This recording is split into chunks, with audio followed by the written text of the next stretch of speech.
Hello everyone and welcome back to yet another video on financial management. Today in this video we'll be covering topics on techniques of financial statement analysis. We'll be covering four techniques, that is common size statement, comparative statement, trend analysis and ratio analysis. So in this particular video I'll be telling you only about the theoretical background of all these techniques and of course the formulas of ratio analysis. So I want you all to sit with your paper and pen ready so that you can note down the formulas, because in the next video we'll be doing numericals, so these formulas will be very important and helpful for you all, right, when I'm in front of you. Because when I'm teaching numericals I want you all to do it with me, with keeping handy your register and your pen with you, right? So let's move ahead with this video. Let's begin. So I'll be sharing my screen with you now.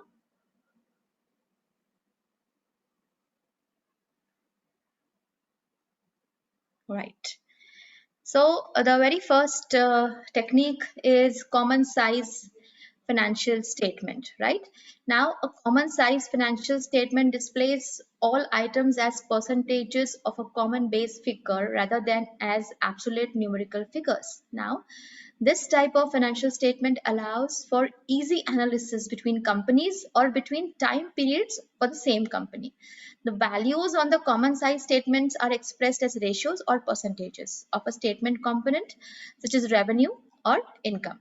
To give an example, if the total assets of the firm amounts to 3 lakhs, the plant and machinery amounts to 30,000, the common size presentation would be plant and machinery divided by total assets into 100, right? That is 30,000 divided by 3 lakhs into 100. This is how you'll calculate the percentage. So let's take a example and move. Like for example, if a company has a simple income statement wherein the gross sales is 1 lakh, cost of goods sold is 50,000, taxes 1,000 and income as 49,000. This is how your common size statement looks like. Now how do you get 1 as sales? It is 1 lakh divided by 1 lakh into 100, it is 100%. Then cost of goods sold, it will be 50,000 divided by 1 lakh, 0.50. If you do it into 100, you'll get percentage as 50. Same for taxes and net income. This is how you have to calculate the percentage, right? The very next statement is a comparative statement. One second. Okay. So a comparative statement is a document used to compare a particular financial statement with prior period statement. Now, previous financials are presented alongside the latest figures in side-by-side columns and enabling investors to identify trends, track a company's progress and compare it with industry rivals. So this is how this statement is helpful for the investors. Now assume, for example, that a manufacturer's cost of goods sold increases from 30% of sales to 45% of sales over 3 years. So this is very important comparison for an investor. So management can use that data to make changes, such as finding more competitive pricing for materials or training employees to lower labor cost. So on the other hand, an analyst may see the cost of sales trend and conclude that a higher cost makes the company less attractive to investors. So this is how even it is helpful for the inner management as well as to the investors, right? Now the next analysis is trend analysis. In accounting, it compares the overall growth of key financial statement line item over the years from the base case. Now, for example, in case of Colgate, we assume that 2007 is the base case and analyze the performance in sales and net profit over the years. So this is how trend analysis is conducted. Now, trend analysis is very important in the business and financial sectors. It is often used to make projections and assessment of financial health of the company. Now, these financial analysts examine the past performance of their company along with the current financial conditions to determine how their company will perform in future. This is how trend analysis is very important, right? Now, number four. The number four technique is financial ratio analysis, right? In this there will be formulas, because in the first three techniques there will be only tabular form. Tables will be there and will calculate percentage, very simple. But in this ratio analysis there will be formulas, so your pen and paper should be ready.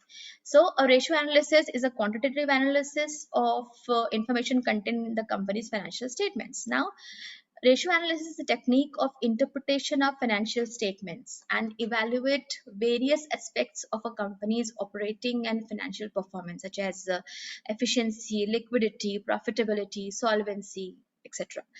So, a ratio, what is a ratio? Is a statistical yardstick that provides a measure of the relationship between two variables or figures. And therefore, ratios are very effective performance indicators when results for the current period are compared to the past performance over several periods. So, the performance of the business should also be compared to that of competitors or other businesses of comparable size and activity. It's very important to find your growth. So in this particular video, we'll be covering different types of ratio like solvency ratio, profitability ratio, liquidity ratios, efficiency or activity ratios, and gearing ratios. Okay, so let's begin with liquidity ratios. Now, liquidity ratios shows the ability of an organization to meet financial obligations over short term. We're talking about short term here. So the very first ratio and very important common ratio is current ratio. The formula is total current assets divided by total current liabilities. Now here you should be acquainted with what are current assets and what are current liabilities. That will study when we'll be studying the numericals, right? So you should know, because all these things we have covered in financial accounting in first semester. So the ideal ratio is 2 is to 1. That is there should be 2 rupees of current assets to pay off 1 rupee of current liabilities. That is the ideal ratio. The next is asset test ratio or quick ratio. Now it is a quick assets divided by current liabilities. The ratio should be 1 is to 1. Now what are quick assets? Quick assets are nothing when from current assets you remove inventories and prepaid expenses, you get quick assets. So they are used to examine whether firm has adequate cash or cash equivalents to meet current obligations without resorting to liquidation non-cash assets such as inventories, right? Therefore this asset test ratio is calculated. The next is absolute ratio, liquid ratio. The objective of this ratio is to measure it together with current ratio and asset test ratio so as to exclude even receivables from the current assets and find out the absolute liquid assets. So absolute liquid asset, how will you find out? Cash in hand plus cash at bank plus marketable securities. Only these three things will be in your absolute liquid assets. Remaining inventories and your bill receivable will be excluded. It will not be there. So the formula is absolute liquid assets divided by current liabilities. The ratio can be 1 is to 2. So what it means? It means absolute liquid assets worth 1/2 of the value of current liabilities are sufficient for satisfactory liquid position of the business, right? So these are the liquid ratios. Now companies can improve the liquidity by paying down debt, converting short-term debt into long-term debt, collecting receivables faster, and buying inventories only when necessary. This is how the liquidity can be maintained by the company. The next is efficiency or activity ratios. Now, these ratios evaluate how well a company uses its assets and liabilities to generate sales and maximize profits. The very first ratio is stock turnover ratio. The formula is cost of goods sold divided by average stock. The ideal ratio is 8 times. So, a high stock turnover ratio reveals the liquidity of the inventory. That is how many times on an average the inventory is turned over during the year. So the high ratio implies either strong sales or larger discounts. So uh, turning inventory too many times means a company misses out on potential sales because it does not keep enough stock. So a lower turnover implies weak sales and therefore excess inventory. So that even higher is not good, even lower is not good. So the ideal inventory stock turnover ratio should be maintained. That is 8 times. It will help you to interpret it. Remember this. The next is debtors turnover ratio. That is the formula is credit sales divided by average debtors. Now when you call debtors means the people to whom we have sold our goods, and therefore we have to collect money from them. Therefore debtors and sales are related, just like creditors and purchase are related. So the ideal ratio is 10 to 12 times. Now once the receivable turnover rate is determined, the average collection period is calculated as follows, like debtors divided by credit sales into 365 days, that is 30 to 36 days are ideal. So the intent is determine the liquidity of account receivable. That is what should be the this credit period given to the these debtors. It can be 36 days will be the ideal credit period given to the debtors, not more than that. If you give more than that, then your liquidity will be affected, and you cannot pay your creditors in turn, because you have to pay your creditors in turn. So it is very important that the finance manager should keep a watch on these ratios, right?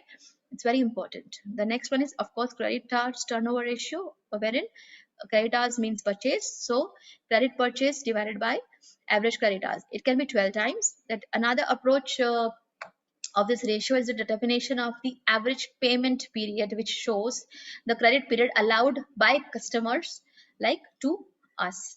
So it can be creditors divided by credit purchase into 365. It is 30 days. So normally, longer the credit period allowed, the greater will be the advantage to the firm from the standpoint of liquidity and solvency, because you have to pay that much late to our creditors, right? So this is how these ratios are important. The next is working capital turnover ratio. Now, the formula is net sales divided by net working capital. Now, the higher the ratio, the better is the utilization of the working capital. Conversely, a lower ratio indicates that a business is investing in too many account receivables and inventory assets to support its sales, which could eventually lead to an excessive amount of bad debts and obsolete inventory. So it is important to keep a watch on this ratio. Okay, now the third types of ratio are solvency ratios. The very first one in it is proprietary ratio. It is also called equity ratio, or it is also called net worth total assets ratio. The formula is proprietor's fund divided by total assets. The ideal ratio is 0.5:1. So it reveals the owner's contribution to the total value of the assets, that is equity shareholders, right? So the proprietary fund divided by shareholders fund is equal to equity plus reserves and surplus.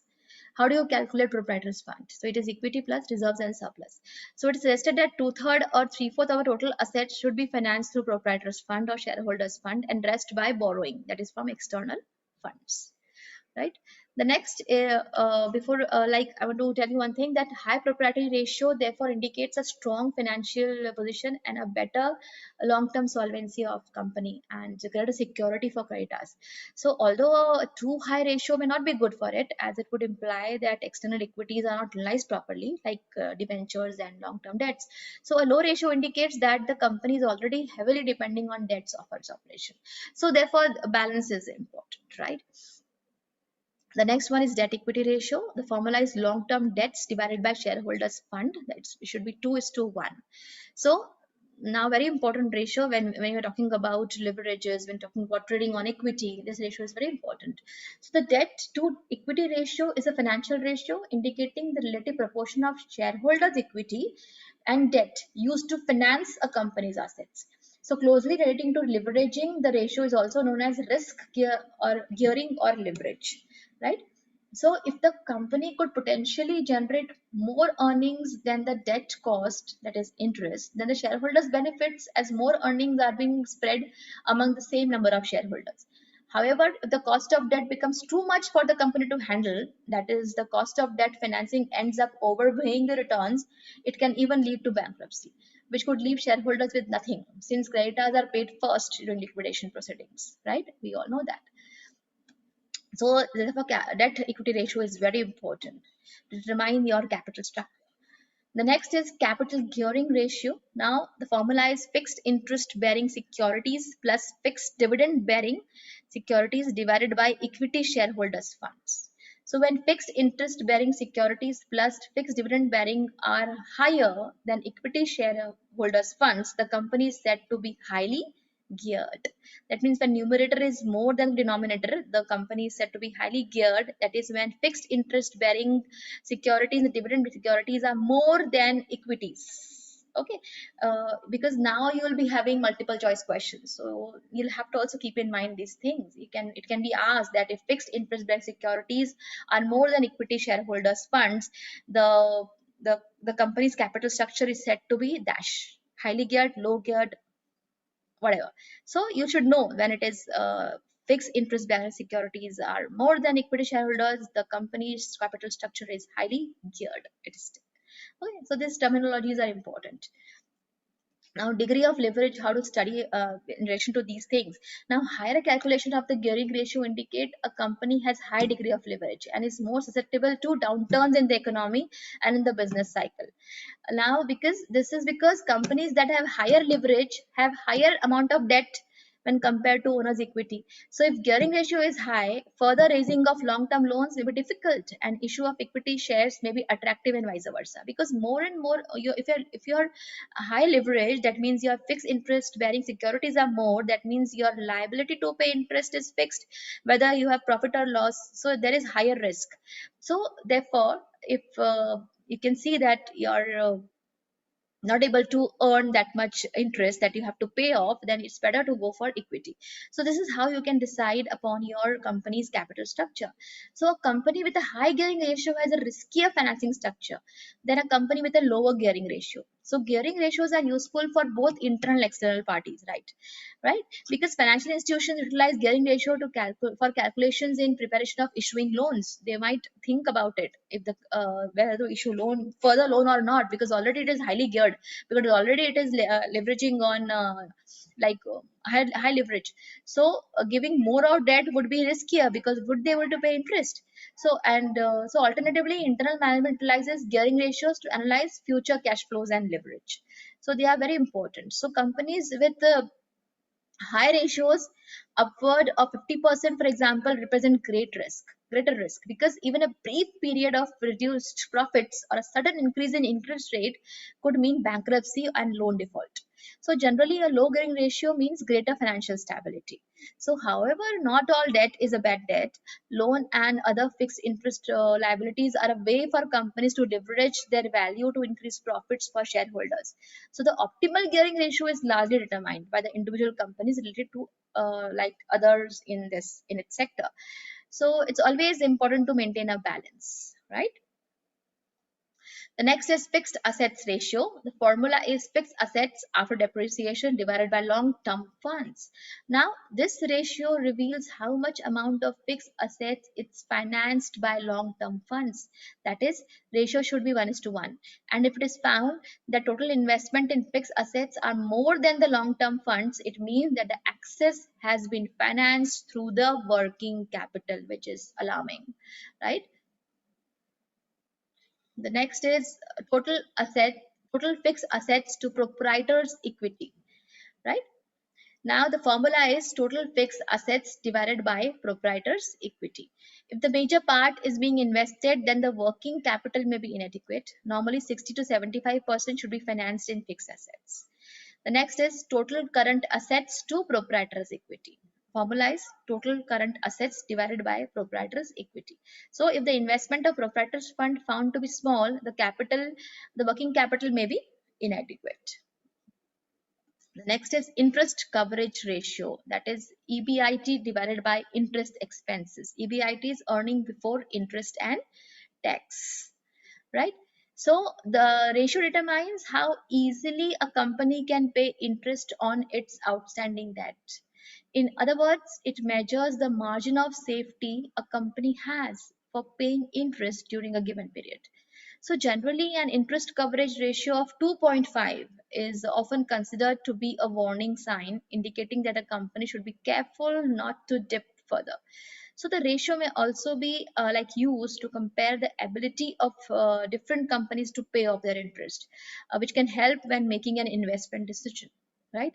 So a declining interest coverage ratio is often something for investors to be cautious of, as it indicates that the company may be unable to pay its debts in the future and it may go into bankruptcy. Okay, so the another part is profitability ratios. Now, profitability is a measurement of efficiency and ultimately success or failure. We know that. So it is expressed as a relative, not an absolute amount. So profitability can further be defined like as the ability of a business to produce a return on an investment based on its resources in comparison with an alternative investment. So profitability ratios indicate management's ability to convert sales into profits and cash flows. The very first one is return on proprietor's fund or equity. So the formula is net profit after tax divided by proprietor's fund into 100. Now, this ratio is of practical importance to the proprietors as well as prospective investors. Why? As it enables the prospective investors to compare the earning capacity of the enterprise with that of other enterprises and find out whether the investment would be worth making. The higher the ratio, of course, the better it is always, right? The next is return on total assets. The formula is net profit after tax divided by total assets into 100. Now this ratio, it measures efficiency of the business in using its assets to generate net income, right? The next is return on capital employed. The formula is EBIT, that is earning before interest and tax, divided by capital employed into 100. 15% and above is considered good. So it measures how efficiently a company can generate profits from its capital employed. That is, it reflects overall efficiency with which capital is used and higher productivity of capital employed. This ratio indicates, right? The next is gross profit ratio, that is gross profit divided by net sales into 100. Of course, a high gross profit ratio means high margin for covering other expenses like administrative, selling, and distribution, the part of profit and loss expenses. You remember, we get trading account, then profit and loss account. So on trading account, we get GP. So higher the GP, you carry forward GP net in profit and loss account. If your GP is higher, the expenses that occurs in the office can be covered. So what are the expenses in the office? Like administrative, selling, and distribution. It is the logic. You understood the logic? So a low GP ratio indicates unfavorable purchasing, maybe of raw material and whatever, due to instability of management developed sales volume. So higher ratio is always good. Profit is always good. Net profit ratio is net profit after income tax divided by net sales into 100. Now, a firm with consistently high net profit ratio is financially sound, of course. So, measures of overall efficiency, this ratio measures overall efficiency and profitability. It is very useful for the proprietor, right? This ratio. Operating ratio. The formula is cost of goods sold plus operating expenses divided by net sales into 100. 80% or lower is the ratio acceptable. So higher the ratio, the lower is the margin of operating profit, and it would leave a smaller margin to meet interest, dividend, etc. Right? So this is why this ratio is calculated. The next is operating net profit ratio. The formula is operating net profit divided by sales into 100. So operating net profit, how to calculate that is net sales minus cost of goods sold and other expenses. Now the operating net profit ratio indicates how much how much profit a company makes after paying for variable cost of production such as wages, raw materials, etc. Right? The next is earning per share. Now earning per share for equity shareholders. So net profit after paying interest, income tax, and preference share divided by number of equity shares. So this is one of the important indicators of performance of a company. It indicates amount of profit available for distribution among equity shareholders, that is higher dividend per share. So this is very important, that how much earning is there per share for each equity shareholder. The next is price earning ratio. The formula is market price per equity share divided by earning per share. So generally a high PE ratio means that investors are anticipating higher growth in the future. So the average market PE ratio is 20-25 times earnings. The P ratio is the price an investor is paying for 1 rupee of a company's earning or profit. Like for example, if the share price of a company is rupees 240 and EPS is 40, the PE ratio will be 6 times. So companies with a high PE ratio are typically growth stocks, and companies that are losing money do not have a PE ratio. So it's very important for investors as well as upcoming investors. Next is dividend payout ratio. The formula is dividend per share divided by EPS into 100. Now this ratio indicates the percentage of profit distributed as dividends to the shareholders. It's also one of the very important ratios. Here your formulas end. Now let's just analyze all these ratios together, uses and applications of these ratios, right? So the very first one we have seen is creditors, the party is interested. like in liquidity and solvency ratios, like current ratio, liquid ratio, absolute liquid ratio, proprietary, debt equity, capital gearing. These are all important for creditors, investors, money lenders, social investigators, etc. All these ratios, liquidity and solvency ratios. The next is profit, like these ratios. Let's check the last column: gross profit ratio, net profit ratio, operating ratio, return on capital employed, dividend payout ratio, price earning, and earning per share. These ratios indicate that test the profitability of the company, and these ratios are very important and very like these parties are interested, like shareholders are interested, creditors, like long term creditors, government, social investigators. These are, for them, these ratios are very helpful to know the profitability of the company, right? The next is capital gearing ratio. We're coming from last column to the second column. Okay, so capital gearing ratio, equity ratios, they determine the capital structure of the company, and it's very important for shareholders and of course prospective investors, that is outsiders, who would be investing in the company in the future. The next is proprietary ratio and debt equity ratio. It determines the stability and the position of the company. It's very important again for inner management as well as shareholders as well as investors, right? So this is how it goes. I've just given you all these ratios in short, that how they, why they are calculated, what it measures, what it tests, and which parties are interested, right? This ends our this video over here.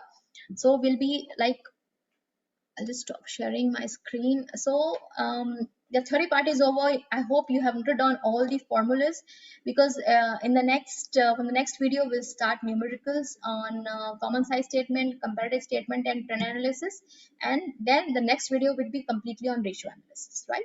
So we'll be covering numericals. So I want your paper and pen ready from next video, okay? Because when you solve with me, it'll be important and you'll be able to grasp what I'm trying to tell you.